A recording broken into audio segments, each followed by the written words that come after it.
over a period of many years, whatever it is now, over 50 years of really thinking about this stuff. Last week, our new book came out called Thinking Like a Watershed, which my daughter and I did. And she and I just had breakfast this morning and are thinking about these things. She's a little older than you guys in the main. She's 31, got her degree in creative writing, and teaches yoga in Durango, especially from an ecological point of view. In other words, watershed yoga. It's a neat thought, what? And so trying to think like a watershed after this is going through, you know, I've had the advantage of being alive now for these many moons, but I ripped off the name of the book, Thinking Like a Watershed, from another great philosophic hero of mine, Aldo Leopold. Has anybody here ever heard of Aldo Leopold?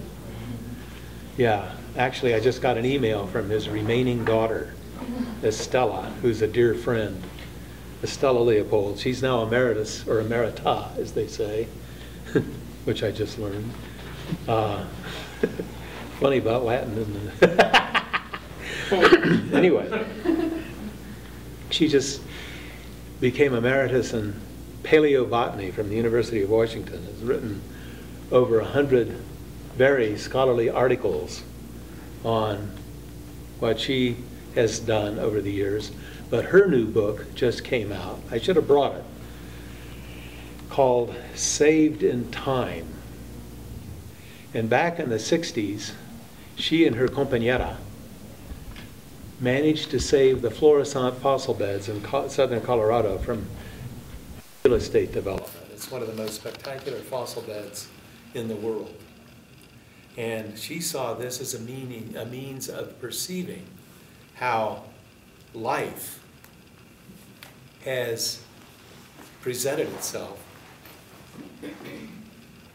pretty much over the last 540 million years. She'd be very happy to talk about the fact that probably life had its origins in this planet about 3.4 billion years ago. And one of the cool things about that is that everybody in this room is descended from that first speck of life.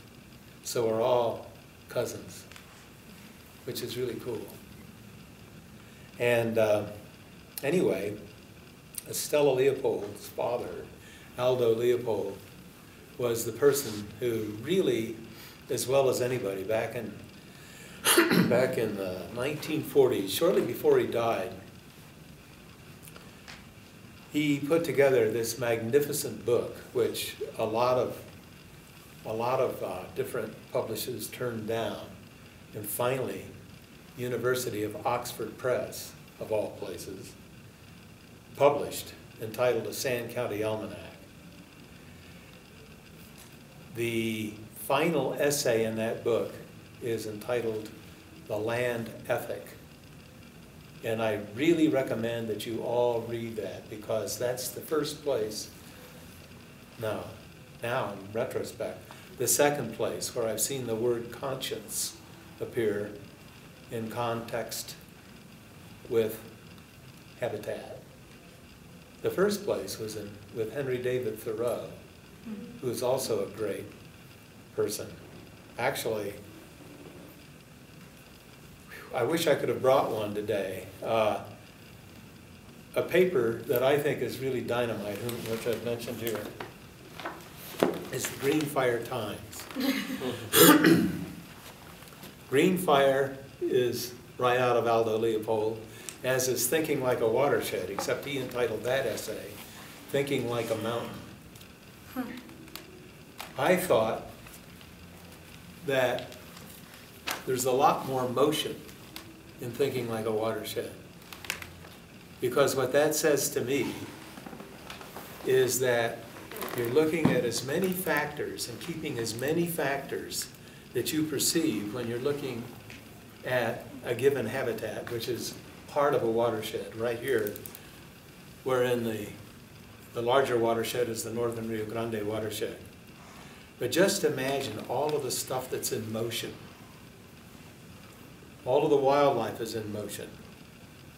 There's wind passing through the trees. There's water flowing from lots of different sources in the surrounding area that defines the nature of this watershed. It's all happening simultaneously.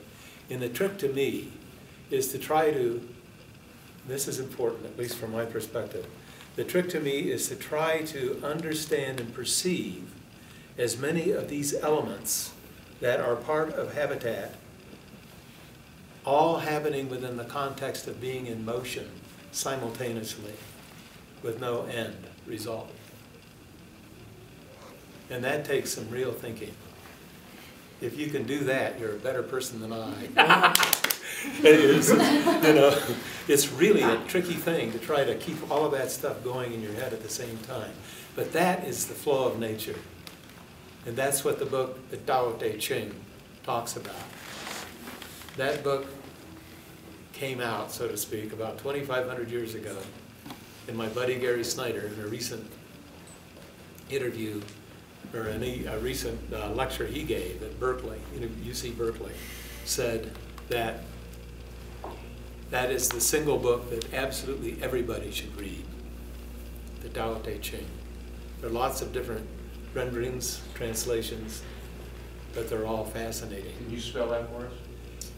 Capital T-A-O, capital T-E, capital C-H-I-N-G.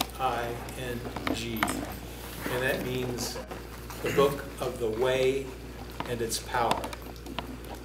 Or another translation of the title is Nature and Intelligence.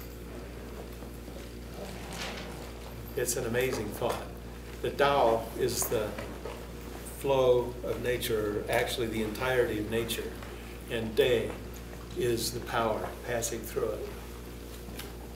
And to think that this Chinese philosopher Lao Tzu, 2,500 years ago, 2,500 years ago, became disgusted with Chinese bureaucracy and retired as the archivist and took off for the mountains. And it is said that before he passed over the final pass, that the guard to the pass asked him if he had any words of wisdom, and he spouted out the Tao Te Ching and then disappeared into the flow of nature.